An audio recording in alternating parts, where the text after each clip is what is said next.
Hi, I'm Dr. Donna Lane. And I'm Dr. David Lane. We are going to start a series on effective qualities in parenting, and we're going to call it our top 10 list. Although the list is not in any particular order, one is not more important than the other, they're all extremely important. But we felt like it might be beneficial to have that list of 10 items, 10 qualities that you want to focus on in order to be the most effective parents that you can possibly be. Now, I'm going to start by reading the list, going over the list for you, and then we're going to, for this video, just focus on the first item on the list. So here we go. Here's the list. Model what you want to see. Love without condition. Understand your child's job developmentally. Give choice. Listen to understand. Teach them about connecting with God, having connection and involvement with them, calling out their identity, encouragement versus praise, and consistency. Now, that's our list, our 10 most important elements for effective parenting. David's going to talk for just a few minutes about listening to understand your child. And so in no particular order, Donna just read the list, and then in no particular order, we're going to start with this one because we think it kind of undergirds everything. There are only a couple of factors that separate healthy, functional families from unhealthy, dysfunctional families. Now, all those quotation marks mean everything is relative. It's all to be taken in context, etc. But the research identifies two factors that help families function well and avoid a lot of the pitfalls of families that don't function well. And those two things are everybody feels listened to and understood, and everybody has the ability to negotiate. So let's talk about the listening to understand. When my child wants something or needs something, they don't have the language frequently, depending on the age, they don't have the language to express what it is that they want or that they need. When they're really little, they want an ice cream, or you go with them to a store or something that they want this item. Even when they're little, they need to feel listened to. You can listen to them say, I want an ice cream. And you can say back to them, I understand ice creams are fun, they're really good, but that's not what we're here for. So we're not going to get an ice cream this time, but we'll get an ice cream at some point. The little ditty, 3 years old, they might get upset by that. They might get bothered too, but I bet that the child would feel listened to. And you start practicing that when they're really little, then they're going to get to some really important decisions down the road. An example that I think of just about every time I talk about this is we always had a curfew for our kids, and they got to be teenagers. There was one for school nights, which was maybe, 8:30, 9 o'clock or something like that, because they got to get up at 6 the next morning. So it's important for them to be in and doing what they need to do, get ready to go to bed, blah, blah, blah. And so as they got a little older, though, they came to us with things like the homecoming dance is this Friday. And it's from after the game, which is usually about 10 or 10:30, until 1 in the morning. And if I have to be home at 10 o'clock like normal, I don't get to go to the dance, but there's all my friends are going to be there, et cetera, et cetera. And it would be a lot of parents' first inclination, I know it would have been my dad's inclination, to say 10 o'clock's 10 o'clock. 10 o'clock doesn't mean 11, doesn't mean even 10:02. 10 o'clock means 10 o'clock. It's hard to deal with that, not just because I was a child and a childlike brain, but I wanted somebody to listen to me. I wanted somebody to understand. I wanted to be able to figure out a way to solve this problem. Because when I was a teenager, it was really, really important to be with my peer group. It was really important to have this group of friends. It was really important to solidify my identity, all of those things that everybody knows about teenagers. A better response might have been something that Don and I always try to do with our kids. They literally came to us with that request. And that's why I think of it every time. It was one of the first opportunities we had, and I consider it an opportunity to negotiate with them, to teach them how to negotiate. They came to us and said, the homecoming dance is this Friday. I usually have to be home at 10 o'clock, but the game's not over till 10-ish. And the dance doesn't start till it's over, and it's supposed to go till 1. Would it be possible for me to go to the dance at 1 o'clock? I mean, till 1 o'clock and come home just a few minutes after 1 o'clock. So then we listen to them, and we say in response to them, what's important to you about staying till 12 o'clock or 1 o'clock at the dance? Well, it's important. My friends are going to be there. I'll feel really left out. Well, that's really important for a teenager. No teenager in the world, no middle schooler in the world wants to feel really left out. Well, how are you going to get home at 1 o'clock in the morning? Because me and Mama, we're going to be long going to bed at 1 o'clock in the morning. We wouldn't, of course, but because I don't go to sleep until I hear that door close, and I check them coming down the hall, make sure everything's good. But how would you get home at 1 in the morning? Oh, it's all okay. Beth's brother has agreed to drive us, and he's a senior this year. He's 18. He's a senior this year. Okay. So then we said, well, we understand that it's important that you be able to be with your friends. We understand the homecoming dance is a really, really big deal. And so this time that'll be good. And we appreciate you bringing it to us, and we'll be up. Oh, you don't have to wait up. I remember him saying, no, that's okay. It's just part of my job as a parent, is to make sure that you're safe. So we expect you just a few minutes after 1 o'clock. Back then, cell phones were still in their infancy. They weren't like, surgically implanted in everybody's palm like they are now. But we say to, if anything happens or anything comes up, or you're going to be earlier or later, please just call us and let us know. And so they would have to find give them a quarter so they could call from the school hall, the phone in the hall at the school. So call you.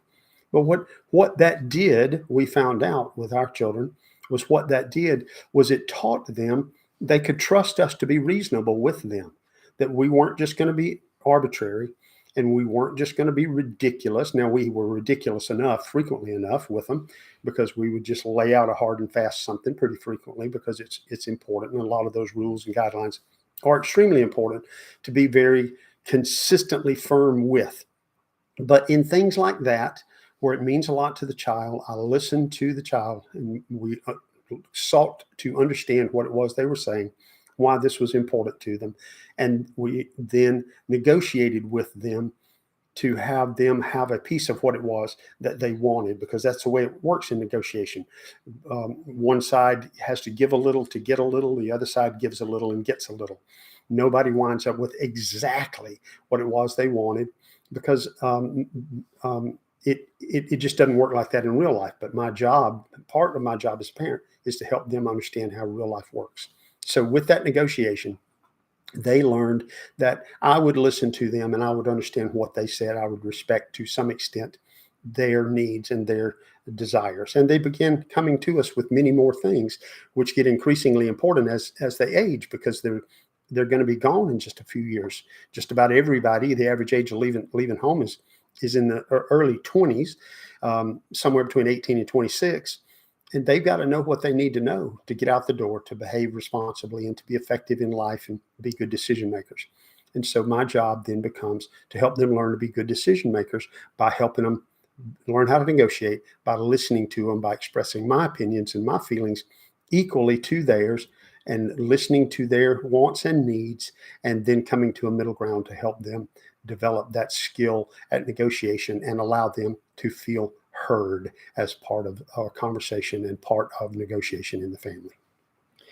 Now, I want to emphasize that listening to understand doesn't mean acquiescing, meaning that every time you listen to understand, you're not giving in. Right. You're not saying, oh, whatever you want, dear. A lot of times it requires the kind of negotiation where they need to make compromises as well. So let's say in that scenario that, let's just pretend that I wasn't comfortable with 1 o'clock. I could live with 11:30, but so I go to them and I say, look, I hear you. I hear this is very important to you. You say the game's over at 10. How would you feel about having an hour and a half at the dance? And the reason I'm saying it, because I do need to have reason here, and there needs to be some logic to it, some reason to it that I'm saying what I'm saying. And I could, because this is true in my state, and my reason would be it's actually illegal for you to be out after midnight. They have a statewide curfew at midnight. So if you can get home before midnight, then I would be okay with that. And then they have to decide, are they willing to negotiate back with me and say, okay, or are they going to pitch a running fit and say, well, it's not fair, yeah.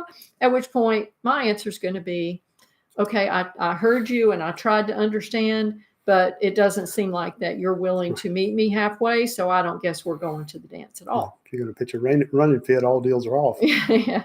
And so it doesn't mean that you're suddenly have no backbone and you give in on everything. It just means that there are times when opportunities arise in parenting where you can be flexible in a way that actually benefits the child and you in that process. And in the case that David is describing, it benefited the child in that they learned how to ask, they learned how to negotiate, they learned how to stand up for themselves and express themselves, and they learned that we could be trusted with their feelings. And that part is probably the most important part in all of those elements.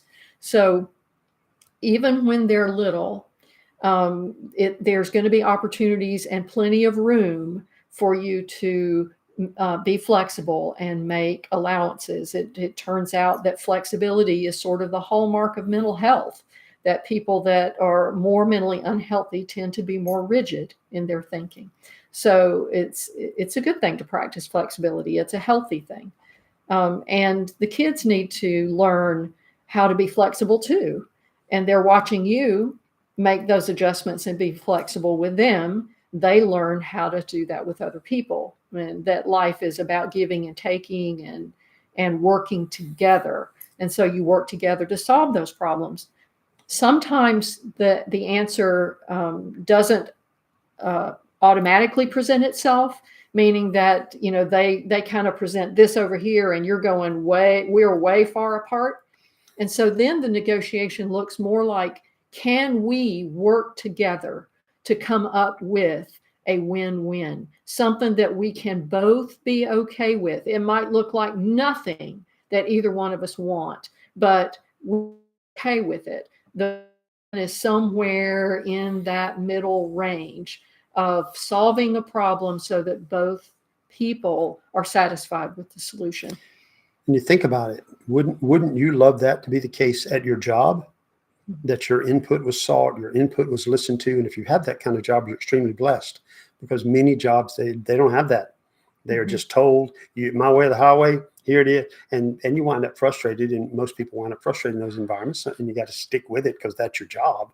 But wouldn't it be nice if your job or every job had sought your input, listened when you gave your input, tried to figure out a way for everybody to feel okay about it as best they could, so that you learn to trust the environment and you learn this is a healthy environment in which to operate. And it just so happens that all of the research in leadership says that the most effective kind of leadership is, guess what? Cooperative, where you work together with each other and find solutions together. That's the most effective leadership style in business. So it works across the board. These are important skills for your kids to learn. Learn them from how you teach them by doing. So that's our presentation on listening to understand your children. We're going to do a new video each week on each one of our top 10. So check back in with us, and we look forward to seeing you next week to talk about our next important quality. Have a great rest of your day.